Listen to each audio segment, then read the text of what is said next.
at Coffeyville, and I just got a card from Turnbull today, and he'd been up this time ago up to Boston, and he'd seen old Googans. Googans? Googans. Googans and Turnbull. Well, tell me something, when did you, how old were you when you went into the training in the Air Force? About? Well, 1941. 41. In March, but actually, I went in on right about on my birthday, 1941. How old were you then? Gosh, I don't know. I was born in 16. Born 16. You learned to fly in the Air Force. Mm-hmm. You hadn't been in airplanes before.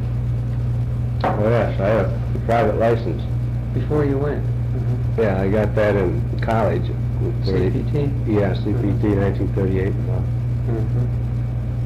About how many hours? Yeah, about 35? I had about 50 hours. 50. Where'd you go for your basic training? Well, first I went to Oklahoma City, to primary there, at a new field, Cimarron Field. They just opened it up. In fact, we were the first class on the doggone thing.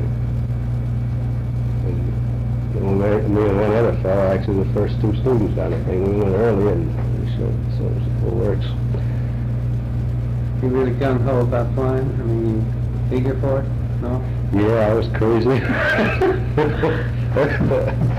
You got your primary coffee though. I mean, at Oklahoma City. Oklahoma City, yeah. And what'd you fly there? PT-19s, was it? The low wing? 19, yeah. Got about 50 hours, something like that? Gosh, I don't remember just what we got in primary. It couldn't have been over that. Because we got 200 some hours during the whole business. And you went on to basic where? Randolph Field. Randolph. Randolph was basic then? Yeah. Oh. Yeah, it was the main basic field at that time. And before the war, it was practically the only one. I think there was one on the West Coast or something where they'd had a short time before that, but Randolph was And you flew BTs? yeah, BT-9s. BT-9? Mm-hmm. Oh, that's a switch. Well, it was Fixed gear. yeah, it was a fixed gear, North American. It was forerunner of the AT-6. 450 horsepower. No, it had 400, 400. because the BT-14, which they had on the field at the same time, which was a later model, with the square wingtips like the T-6, Yeah. was the 450, right? The 09 is one that we flew. One of these Argentine fellows, I got talking with him, I've seen pictures. and he says they've got BT-14s down there. From the way he described it, is that's what they were. Or the 9, you seem to know the 9. I don't know if they... Well, now, which one of those had the gear was sort of streamlined? It looked like a big streamlined strut. Was that the 9? Well, they both had the strut streamlined, Oh. but the wheels were not. Then where'd you go from Randolph? Randolph right over to Old Kelly. Old Cal, yeah. You have to go very far. No, I remember we just got in the car and went a little ways in town, that's all. You've got your 6 training then? Yeah, 6s. When did you finish your advanced? Well, November, let's see, 31st of October is when I was born. We were commissioned 1st November, 41. 1st November, 41. Were you going to get the whole business? Well, just to get a background. Ah. And then, how'd you happen to get into this instrument flying deal? Well, that came later, this instrument flying deal. Well, after you were finished and got your commission, what you did? Went right back to Randolph as instructor As an instructor? in the BT-9 again. BT-9. You only had about 200 hours then when you were instructor. Yeah, that's all. You had no gunnery, Except for a little bit you had in the 6th, I guess. You probably had some. Didn't have none in the You didn't 6th. have any gunnery in the No. 6th? Did you have any bomb drop in the 6th? Nothing. You see, because at that time, you went through the regular advanced course, which is in the T6. It was just some formation and night flying, no instrument flying. Then you were assigned to a tactical school. Mhm. I remember there was one at Selma, Alabama, and there were for fighters, and there was a few other places. If you went to bombers, you went someplace else, and you actually got your training in those places. There was later on that when they got these bigger advanced schools, I guess Allington and a bunch of them, they had gunnery at it. Well, about what percentage of your class went back to Randolph to instruct, and what went on? What others went on? Oh, the bulk of the class went to Randolph, went back.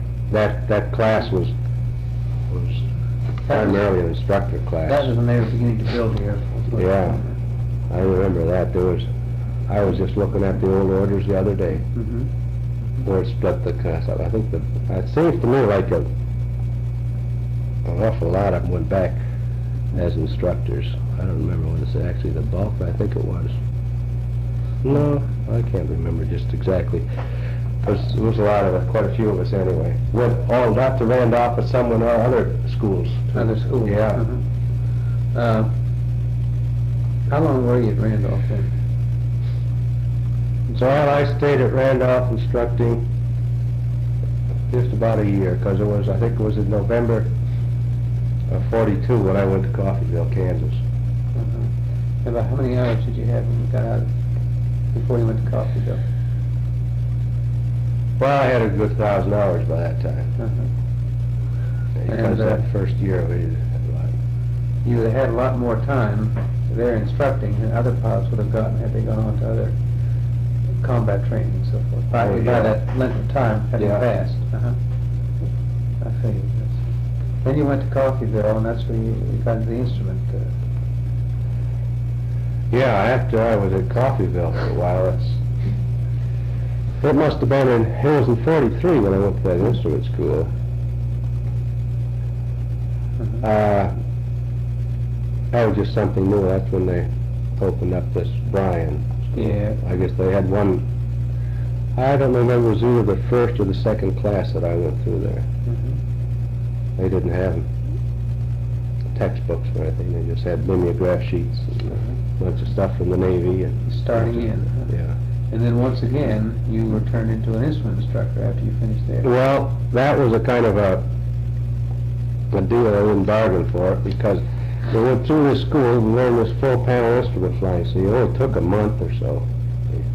That's all we went. Classes. A month or 6 weeks or some odd thing like that, and I volunteered for the thing.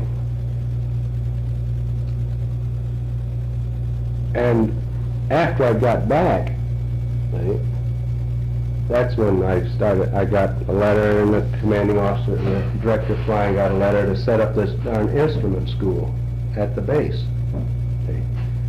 That was where, at what base? At Coffeyville. At Coffeyville. And that all students were to be taught this full panel system of flying, and they were supposed to set up an instrument squadron and all this kind of business, and then they were supposed to take these graduates of Bryan, they're supposed to set the thing up, see. It wasn't really cut and dried, but then I was automatically director of instrument training. You had gotten a promotion in the meantime, probably. Were you still second or first? I was the first lieutenant, I think. When you finished Coffeyville? Not when I finished. I was a captain at Coffeyville before I got out of there. I think, I'm not even certain whether I was a captain when I went to this school, now come to think about it. Well, you were second at Randolph as instructing. Yes, and I had gotten my first, I think, at Randolph Field, and during that year. Uh-huh. And then probably after you completed the instrument course, you got another jump in range. No, Well, it must have been after I completed that. I just can't place it, but to tell you the truth, it must have been, I think that thing called for a captain. I think I must have been a captain when I went to that instrument school. It's confusing to me right now what it was, but I think I was a captain while I had that instrument outfit. That was a coffee though. Yeah, that's a coffee though. 1943. In 43. Now when did you set up the school? At the end of 43 or? Well, it was about in May 43 when I went to that school. So it was it was probably somewhere in June or July when they actually started planning up this instrument deal. And of course we didn't have anything to go on. They just had a few little mimeograph sheets on the full panel system, and we'd done a little flying, and they taught us how to use the attitude indicator, or they called it the artificial horizon, which before that time was just something that you looked at and never did too much just because everybody was scared of it. Thought that because half the time they didn't work right, and they thought, that if you were going to fly that thing and it went out, well, you were lost. They didn't trust it. Well, now, what planes did you fly coffee with? BT-13. 13, so that's what you learned yesterday. 13. Yeah. They came in while I was still at Randolph. Some of the basic schools were already using BT-13s. And then they got a bunch at Randolph, and I was one that went into the 13 when they got the new 13s. And, well, they had lots of ideas at that time. And they started out one class there with no primary. They brought one class in to start on right out in the BT-13. Oh, they had that idea way back then? Yeah. That was class 42X. 42X? Yeah. Experimental. Yeah, 42X.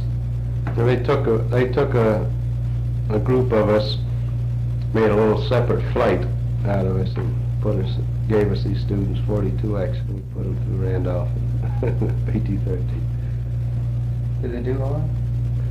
Yeah, I can remember they did all right. And this isn't a new idea, this idea of starting out on the heavy stuff.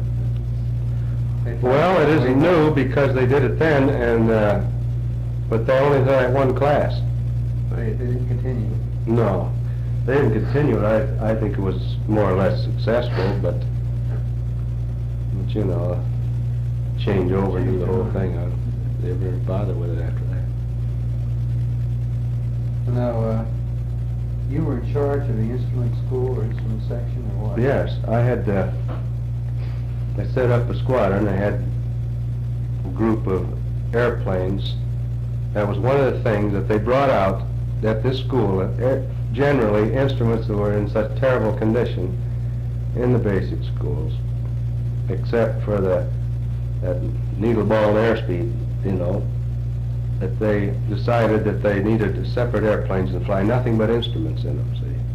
So they could keep the artificial horizons in condition and the gyro compass, that stuff. So we set up a bunch of those.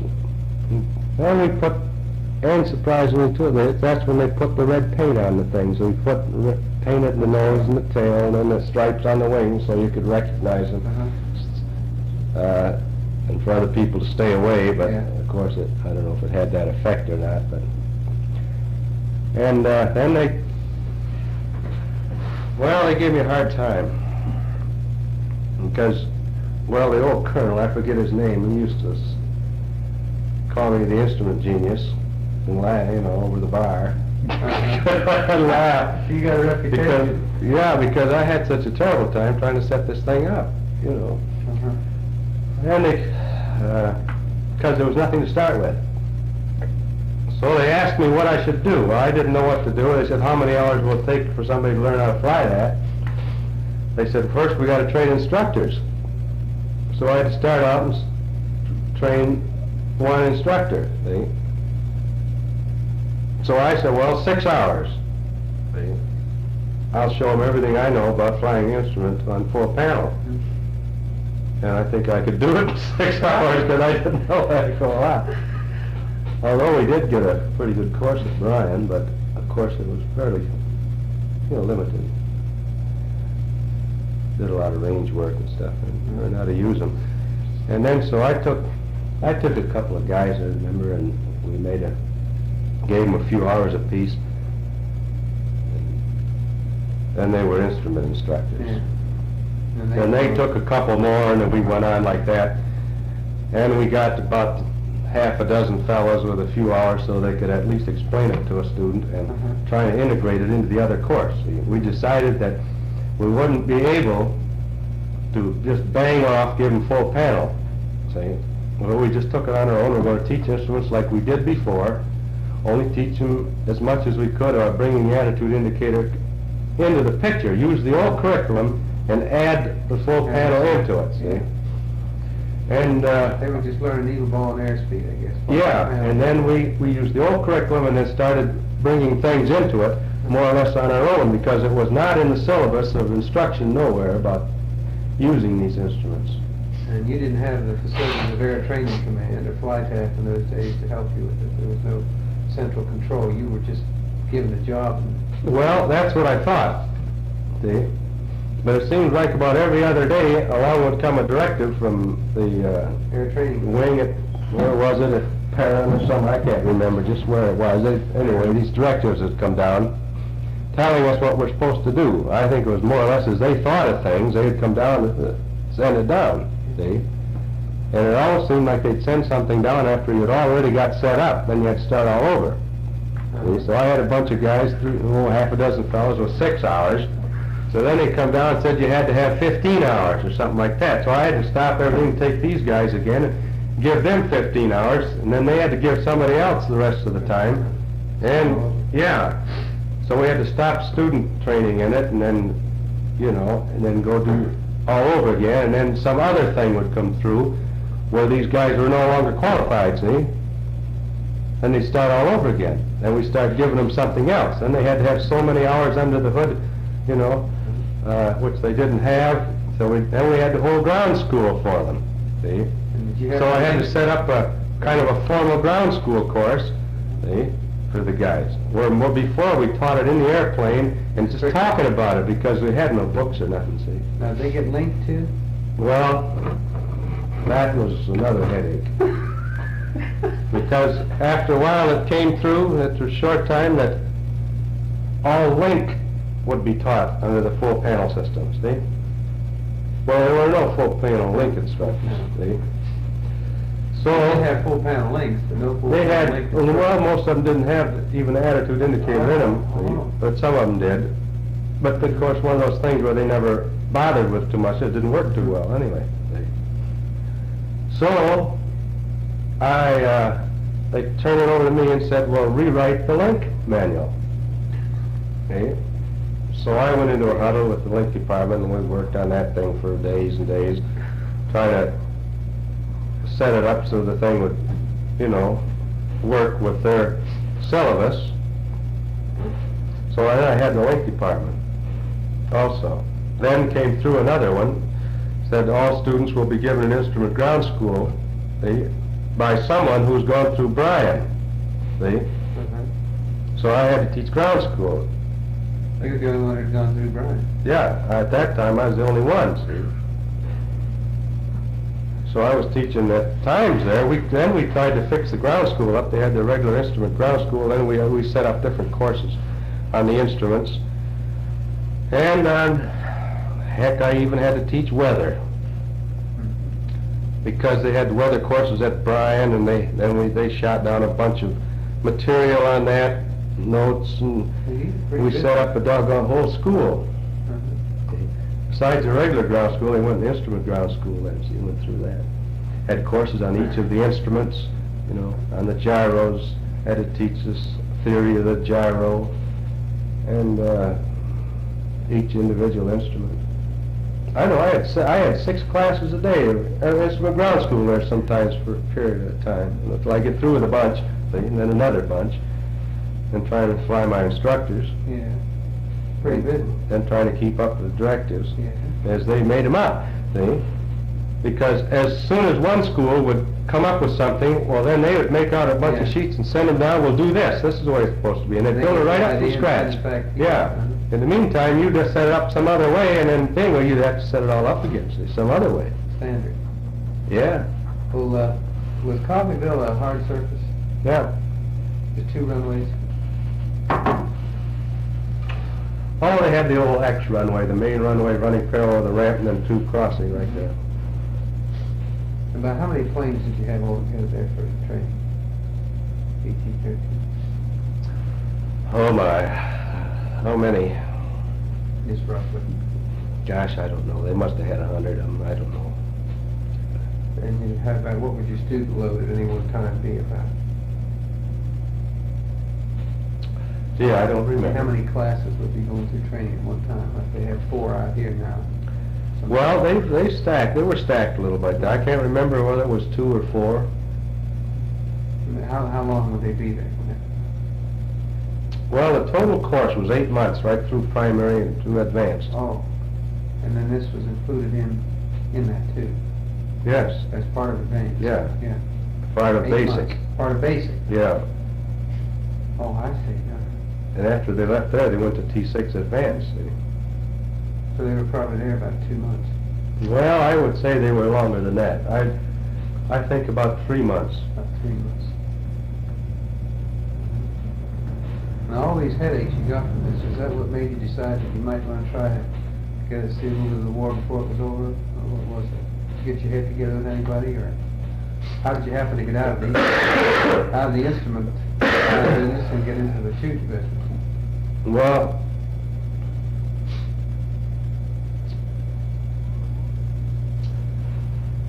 they were decided to close the field, and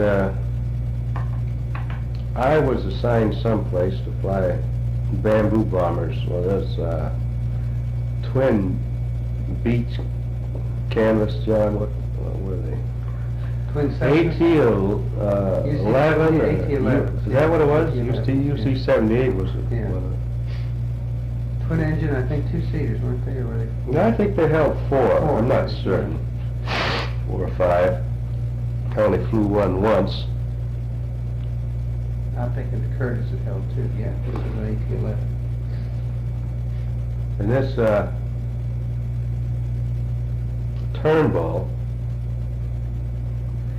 he was at that time running what they call the Bumblebee Squadron. Eh? Turnbull running Bumblebee. Yeah, they set up a squadron of well, it came about because finally they said you won't wash anybody out. See? They needed it pretty bad. Yeah. So it was just guys that couldn't fly, see? So they set up Bumblebee Squadron because theoretically it couldn't fly either. See? That's what they got to do.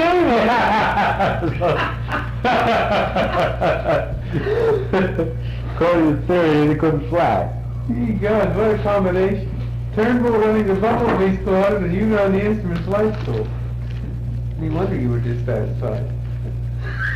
Well, everybody, well, you know, most of everybody in the flying training command at that time in basic were trying to get out. That's right. They wanted to go see something else besides the BT-13. Thought they'd never get out of training command. That's No, it was almost impossible. A few got out. Occasionally, somebody would get out, like old Spicer. I Yeah. remember at Randolph Field, he got out. He was a basic instructor there when I was. Spicer? Mhm. General Spicer? Mm-hmm. Did he have his mustache then? He had 4 times the mustache then. Oh my He had a handlebar that stuck out past his ears. God. Yeah, he was an instructor at Randolph Field. Did you know him personally or just a single? No, I didn't really know him personally. I mean, I knew who he was, and he was kind of a character on the field. Everybody knew Spicer. Outspoken all the time. Yeah, you know, a real go-getter. Didn't care too much what anybody thought. Yeah. And he got out, and I didn't see him again until a couple of years ago when he come in and when he used to run the. Oh, he running the training command. Mhm. Come in here in an F-86. Yeah. Well, let's see. From the Turnbull. Now, where was this AT-11 squadron? That I don't remember. This flight, this is school. It was, we were going to another school. They're closing Coffeyville. Yeah. And I didn't want to go, and as this order came in for 2 captains to go overseas. That's all it was. 1054s, which is single-engine pilot. And of course, it didn't say anything, see, where to go, what you're going to do, or nothing, so it sat around for a few days, and then I remember Kernbull and I decided we'd take it, and we took it. Well, that's how we ended up in New Guinea with full winter flying equipment. Well, how did that happen? You were shipped to New Guinea and they outfitted you for winter? Was that it? Well, I don't know how it happened, but neither one of us had ever been through gunnery or nothing, you know. We even had none of this. In fact, it was just like they have right here at Graham. Practically the same thing, only less of it. It was a whole course of 8 months, and you didn't get half what you get here. You never had anything in armor or gun sights or? No, we never had even had a ground school course in anything of that concerning tactical aircraft. So we took it, and we went, they sent us to, I remember, so when we took it, they said, you have to go right away. So I had to leave and go, and I couldn't even get hardly a few days to get ready and go. Were you married then? Yeah, so I left my wife sitting there with everything we owned. And we rushed to Kearns, Utah, and sat for 5 weeks. You're getting good now. And all the time, we thought we were going someplace to get flight training, see? You didn't know where the orders would send you, did you? No. They just wanted 2 captains to go overseas. Yes. And then it gave a, you know, a shipment number, not actually a shipment number, just a number. It was all by numbers. Everything by number. So we went to Kearns and we learned everything there was to know that was of no use. Yeah. Particularly. And we were there, we must have been there a couple of months, I don't remember now. Seemed like years. And we went to San Francisco. And we were at San Francisco at, oh, what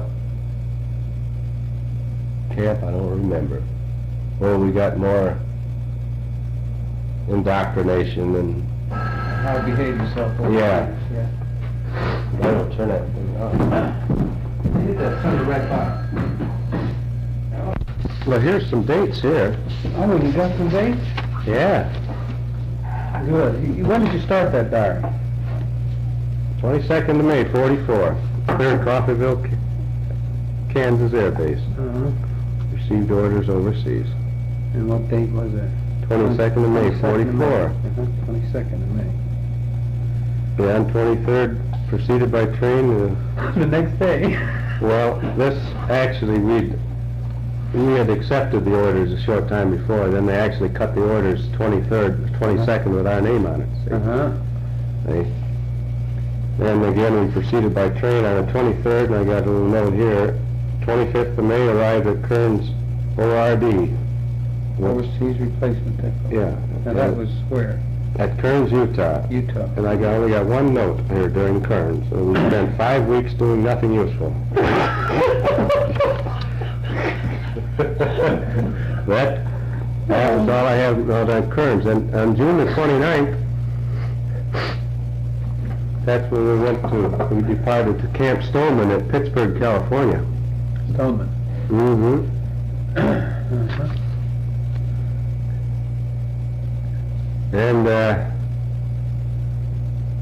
And let's see, 14th of July, embarked on a paddle wheeler to Frisco. Paddle wheeler? Yeah. Went on 15th of July at 8 o'clock, we left San Francisco Bay. Went through the Golden Gate.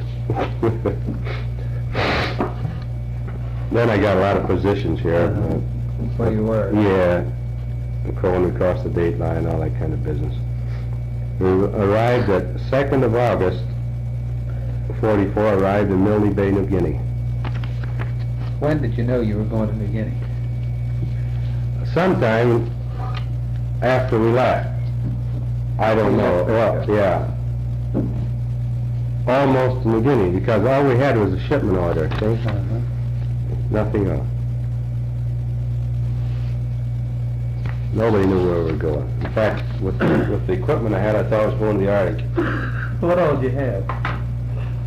Full winter flying equipment, you know, this heavy stuff with a few sets of long underwear and heavy boots, and gauntlets, and, you know, the works.